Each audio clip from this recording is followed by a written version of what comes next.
Alright, welcome to a new video, man.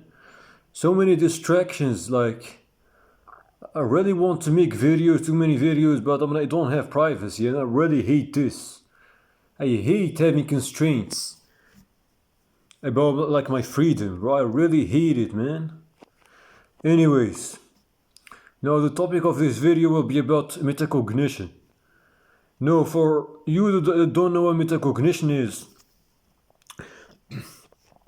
metacognition is basically thinking about your own thinking. Meta means self-referential, so we'll talk about your own thinking. There is metacognition, or yeah, we can call it meta-level thinking or metacognition. There is also recursive, like recursive level thinking or meta-recursive thinking. It's basically like thinking in loops. If I say, for example, morals are intersubjective and subjective, right? Or intersubjective. Then what about what I think about these morals themselves? Is that objective or intersubjective and subjective? Like, what is it? Like, you get what I'm saying? What I think about my view about morals. Like my view, like or my view, what I think or my view. If I say my view is intersubjective, probably. Yeah, it's intersubjective. Intersubjective at a general level, in the sense that there are people who share this belief that morals are intersubjective and subjective. But if we go specifically, like in the morals themselves, I believe that some are intersubjective, like killing and stealing are bad, right? While some are subjective. For example, if I say that it's morally wrong to wear blue or red pants. Now, it's hard to find something purely subjective, but you get the idea. Now, once we follow the chain, it becomes more and more purely subjective, because it's harder to find someone who shares this, like the exact same chain. So, for example, if I say that I believe morals are intersubjective and subjective, then this belief itself could be intersubjective. And if we follow the chain, it becomes more and more purely subjective. This is meta-recursive thinking, I think. Or meta-level recursion, yeah, meta-level recursion. But what about what I think about them? Right, so this is the belief, the sharing of the belief. But what about what I think about the morals themselves? Yeah, I think that chain is logical. For example, I think that belief, like for example, that morals are anti-subjective, I think it's logical, right? No, how many people believe that? Maybe like. But yeah, maybe there are a lot. Maybe it's intersubjective. But what about the feeling? The feeling itself? Yeah, it could be certain, right? But is it objective? It's not objective because it's based on the mind, right? When I say what I think about my belief about morals, right? I mean that's we're talking about an epistemic psychological state. Epistemic, or you get what I'm saying? We're not making claims about the knowledge no more. We're making claims about like the epistemic psychological state. So there is epistemic, like there is the knowledge, right? So epistemology about the knowledge, and then there's about the psychologically. We talk about like the epistemic state. You get what I'm saying? Epistemic psychological state, like how I feel about something. Am I certain? Am I uncertain? You get what I'm saying? I could be certain, but that's like more. It's not objective because it's based on the mind, right? It's not mind independent. I mean, I use my mind to get to that conclusion. It's probably intersubjective. There are probably people who think that belief is rational, or you get what I'm saying? I shouldn't say logical because logical is for arguments, but you get the point. There are people who might believe that it's rational to believe that more than intersubjective and subjective. And not objective because there is no proof, like undeniable proof that morals are objective. I mean, this is debated philosophically. This is a topic of intense philosophical debate. But this is what I personally believe, right? The belief itself, yeah, it's not objective. It could be certain. It could be shared intersubjective, right? And once we follow the chain, like we claim about the chain, it becomes more and more purely subjective. Because there is less chance that people have the exact chain of beliefs. Like they believe that their morals are this way, yeah. So they share the same belief, and they believe that their belief is intersubjective, and this and then intersubjective again. So the chance of people like having this exact chain becomes smaller, so it becomes more and more purely subjective. Anyway, so about meta-level recursion or meta-level thinking. Let's talk about meta-level thinking instead. Thinking about your own thinking. Now, this is one of the traits that correlate with high intelligence. When we talk about intelligence in general, because let me clarify this. When we talk about IQ tests, right? First of all, online IQ tests. A lot of people they go by online IQ tests. Now, online IQ tests are not that reliable. Even like Grandmaster Hikaru Nakamura got 102. Really? We're talking about a Grandmaster. These people have strong spatial reasoning. They have a lot of, they're usually way more intelligent than average. 102 is about average. Average is between 85 and 115. I don't know exactly if this is the global average or based on a particular country, but this is what I know. You get what I'm saying? I don't get it. How can someone like Grandmaster Hikaru Nakamura have such an IQ? This is not possible in my opinion. It's not reasonable. Anyway, so with general IQ, it measures a lot of reasoning capabilities. We have spatial reasoning like the one in chess, imagining the board positions after a set number of moves. We have abstract reasoning, thinking about ideas and concepts.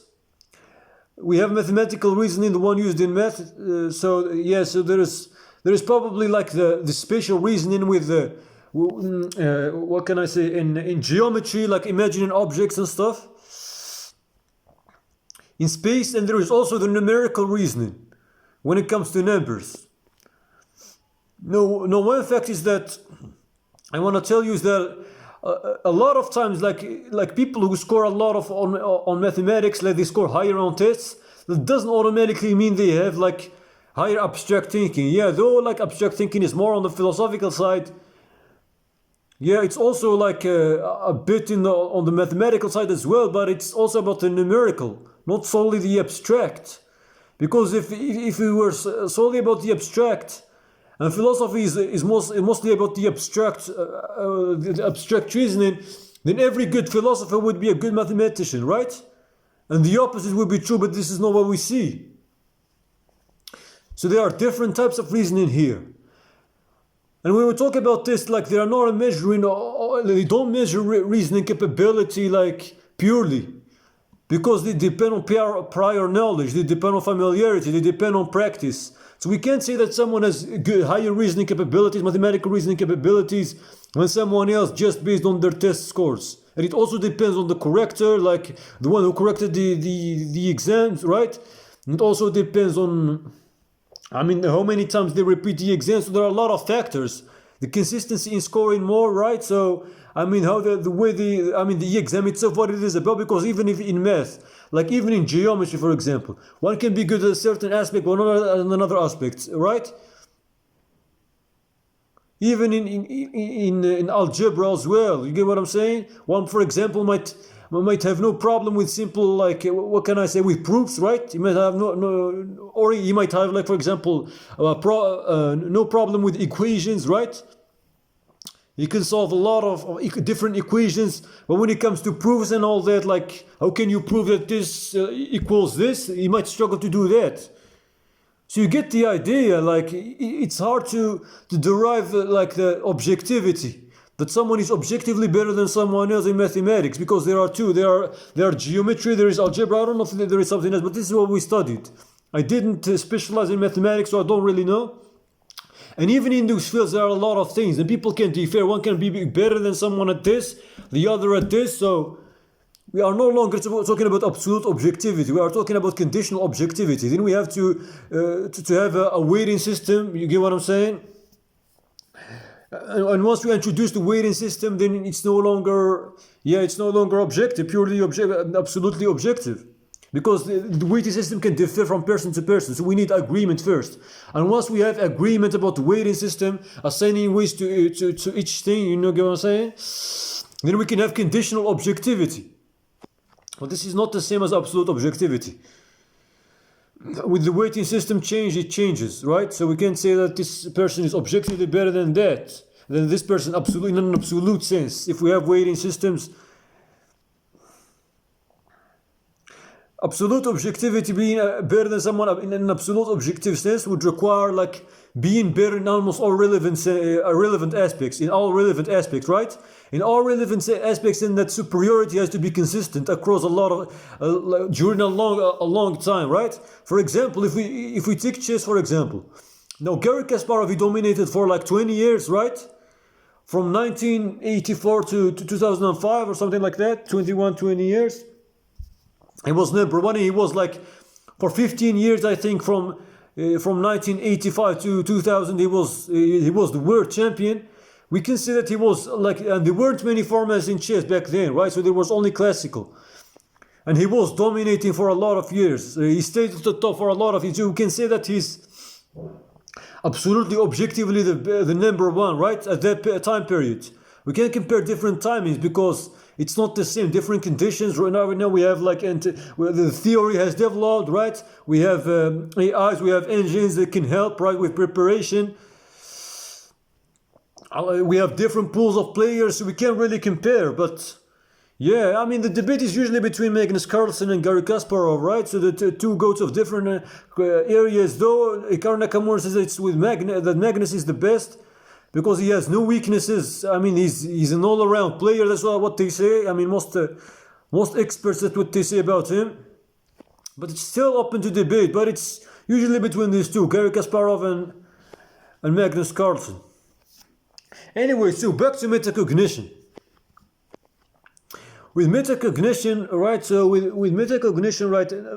Like you start thinking about your own thinking. Not everyone has this ability, like at least to the extent that I do. When you tend to analyze, like what you're thinking about, right? Even when your beliefs, like you don't accept rigid beliefs, you tend to examine your beliefs. You tend to analyze your belief, detect hidden assumptions, for example, in your arguments. Try to counterattack your arguments as a way to refine, right? You don't have fixed beliefs. The metacognition usually leads to not having fixed beliefs. I mean, if you're open-minded, if that's combined with open-mindedness, if that's combined to a search for truth, that usually doesn't lead to having fixed beliefs, because you know as a matter of fact that you don't have the truth. And any truth seeker, he doesn't have like fixed absolute beliefs. He doesn't have certain beliefs. So his beliefs are always open. Their beliefs are always open to revision. If they find new, like if they go through new experiences, they acquire new knowledge. They may and they find like weaknesses within their beliefs. They find beliefs that have stronger arguments that are well supported. For example, by either studies or, you get what I'm saying, like, or by many people's experiences, they make more sense to them, or like they might change their beliefs. This is more about open-mindedness than pure metacognition. But yeah, it's between the two, because if you don't have metacognition, if you don't have self-reflection, then how can you be aware? And if you are not aware, then how can you even try to correct yourself? So that's the thing. Yeah, so metacognition.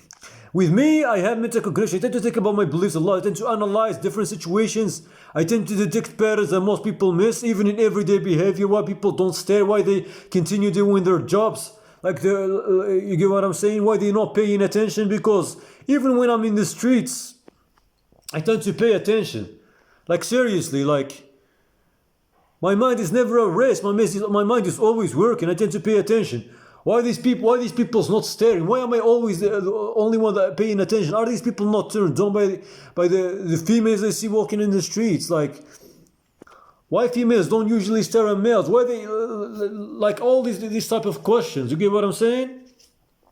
Even by just going outside, do these people like not enjoy having fun? Like, for example, like, well, why they don't do anything, like, for example, why they do not approach like strangers on the street? Why they don't start to initiate conversations? Why this? Why that? Why that? You get what I'm saying? So this is what metacognition leads to. And overanalyzing, to be honest. Now, there is a difference between overthinking and deep thinking. Overthinking A lot of people don't separate between the two, but overthinking is about rumination, is about obsessive loose, thinking about something that doesn't lead anywhere in the long term, that doesn't have any benefits. For example, thinking about events or people, but that doesn't lead to any solution. You're not trying to find solutions. It's not about only finding solutions, it's about whether that leads you to any good results in the long run. You get what I'm saying?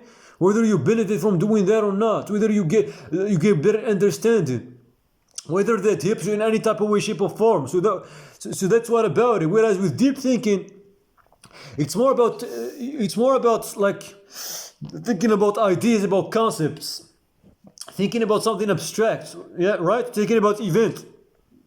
It could also be thinking about events, thinking about people. But this is for the reason to understand better, to analyze, to get a clearer idea. For example, to understand your own psychology and to understand the psychology of other people as well, in order to adapt if necessary. Because if not necessary, I would argue that the optimal move could be just avoiding interacting with these people all along. You get what I'm saying? Yeah, so this is what metacognition is about. You tend to think about your own thinking if you have over-analysis, right? So you tend to analyze, you tend to refine. I mean, if you're open-minded, you tend to refine. If you're a truth seeker, you tend to correct as well. You get what I'm saying? To replace ideas, update ideas. Be open to other people's ideas, not only examine them, but also examine their beliefs, but also yours. Treat beliefs from a neutral standpoint, not in a neutral standpoint from the sense that they are all equal, because some beliefs generally, some points of view, they generally deserve more weight because they, for example, said by experts in the field, they have credentials, they have, you get what I'm saying? They are qualifications, so they deserve more weight, not solely because of that, but also because the arguments are strong, the arguments are well supported, they have evidence, so they shouldn't be treated the same way. What I mean by that is more about detachment in the sense of not associating your identity or worth to these beliefs, examining them from an objective, as close of an objective perspective as possible. Though humans can be objective, even AI can be objective, because humans, like when they tend to argue, they don't argue solely based on logic. Logic is just like 15%, 20% of everyday people's lives.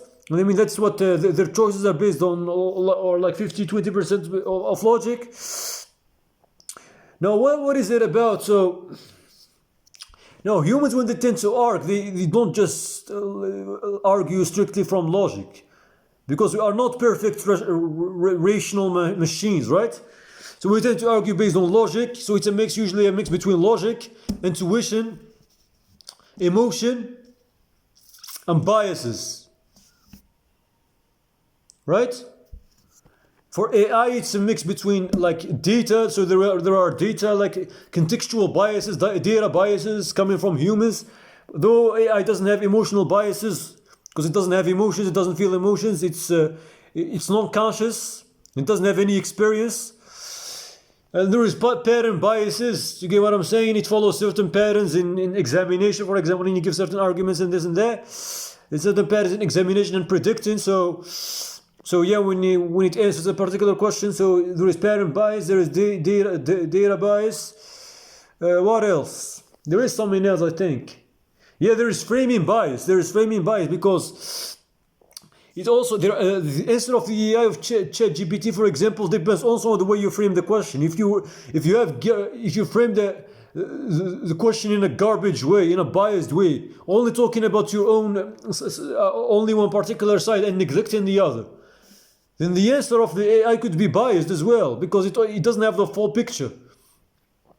But if you try to phrase it more objectively, then the answer could be more objective. So it's also about framing bias. If you already assume something, it might be taken for granted. It might be taken by the AI for granted. If you assume if it's true, right? Or if you like, for example, tell it like, why is this the case, or why is this? Yeah, so. Even if it's not the case, right? So it might give you an answer that tries to please you. You get what I'm saying? Like, for example, why is this religion true? Even though it's not quite evidently true, right? So it might give you reasons.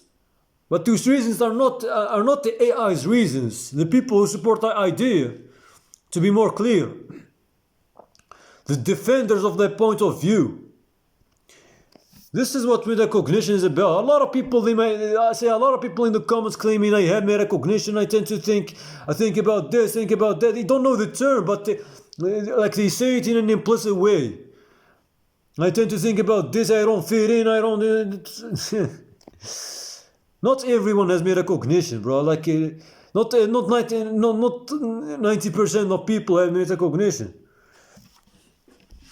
Just because you keep overthinking about a relationship or a past crush or this and that, it doesn't mean you have metacognition.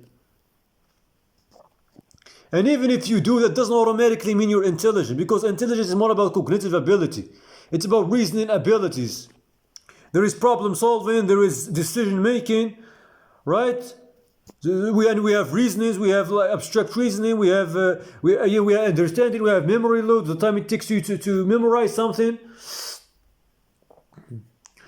What else? We have abstract reasoning, what is abstract reasoning, spatial reasoning, mathematical reasoning. We mean by reasoning in here, we mean intelligence, because this is a polysemous word. I also mean by it reasoning the use of logic in arguments. The good use of logic in arguments, constructing good arguments, logical arguments, in which the conclusion follows from premises. Yeah, this is also considered within intelligence in a broad sense. Whereas with the general intelligence only captures a fraction, because there is this theory of Gardner. If I don't know if y'all heard of it, it's called Gardner theory of multiple intelligences. So it describes other types of intelligences or possible intelligence. We have social intelligence. We have emotional intelligence, right? We have interpersonal intelligence, the understanding of oneself and own behavior, self-reflection. We have intrapersonal intelligence, the understanding of other people's behavior, right, and relating to them. So there are multiple types. So the IQ tests only capture a fraction, and they tend to approximate by controlling the variables of prior knowledge, familiarity, and practice. They tend to approximate this objective reasoning capability, which includes multiple reasonings. It approximates this objective general intelligence. Yeah, so about metacognition, people who have metacognition, they tend to think about their own thinking a lot. It doesn't rest. Why am I thinking this way? Why most people don't think the way I do? Why most people, they act like this? Why I don't feel comfortable in this situation? Is this life really worth it? Why is everyone trying to act positive despite the clear negative experiences they go on through life? And when they tell me to act the same way, why I can't do that? Why am I different in this sense? You get what I'm saying? There are a lot of questions.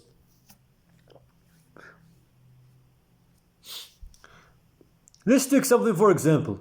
Now, a lot of people, when they see you avoiding talking with someone, especially if you're a guy and you don't talk to a girl or to a woman, they may label you as shy. They might label you as socially anxious. But in reality, there could be different reasons. First of all, you might not like the person. I mean, when women, they don't want to deal with guys, they are usually labeled as, these guys are usually labeled as creeps, as unattractive, and this and that. It's within their rights to ignore them, it's within their rights to act that way. But when it's the opposite, it's not viewed the same way. This is where the bias is. One clear bias is. Other reasons could include not liking the person, you don't want to deal with the person, right? Because you just don't like them. You might have seen just from their facial expressions, just from their looks, you might assume, this could be highly inaccurate, but you might assume they are a certain way from their behavior. But maybe you observe the way they deal with other people around, observe the way they talk, and you tend to predict. If I talk with them, it might escalate, it might lead to problems, I might get into conflicts with them. And you might also ask, what do I benefit from interacting with this person? Because you might see them interacting in a shallow way, they're not engaging deep, they might be cussing. So it pushes you away, right? So it pulls you, what can I say? So it pushes you away, right? I wanted to say pull, but yeah, so it pulls you away, right? This could be another reason. People tend to like, what can I say? To collapse something that is so complex that have different causes into one cause. If you act like this, you are this. But it's rarely the case. When we talk about human behavior and psychology, there is almost never, right? This is what you gotta understand. Yeah, so one could be high inhibition like me. I might predict the consequences. I might think about potential conflicts. I might think about, you know what I'm saying, the possible of escalation. What do this person benefit me in any way? Does the risk outweigh the reward or the opposite? Is this situation comfortable? For example, if I'm heading for work, I may not have time, I might ignore the person. Does that mean I'm socially anxious? Does that mean I'm shy? No, not necessarily. So it's also about the context, it's also about the mood. If the person is you get what I'm saying? Is angry, they might not, is overwhelmed, for example, they might not like be in the mood to talk. So this is also matters. And this is all within like metacognition, when you tend to think about these ideas, because they tend to come to me and I tend to analyze them. I tend to do this, I tend to avoid these certain people. Why do I avoid them? And this is basically the breakdown, this is the analysis. It depends on the context, it depends on the mood. This is not the shyness and social anxiety are not the only reasons. There are other reasons. Other reasons include high inhibition. It includes mood, right? Not being in the mood. It includes context as well. So, you know what I'm saying? The context also includes mood if we're talking strictly, but you get the idea. What I mean usually by context is like the what you are doing. Like if you have busy probably heading to work or something, like you get. I mostly mean the area, right?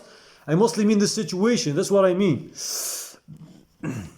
This is metacognition. You come up with ideas, your own ideas, right? You tend to think about something, you need to analyze it. And even within your beliefs, I believe this. I believe morals are anti-subjective and subjective. Why? I don't believe in objective morality, for example, because I don't see no proof of it. It's a debated philosophical topic. I don't see how morals can be objective. I see them as more like strategic, more for strategic tools to organize society.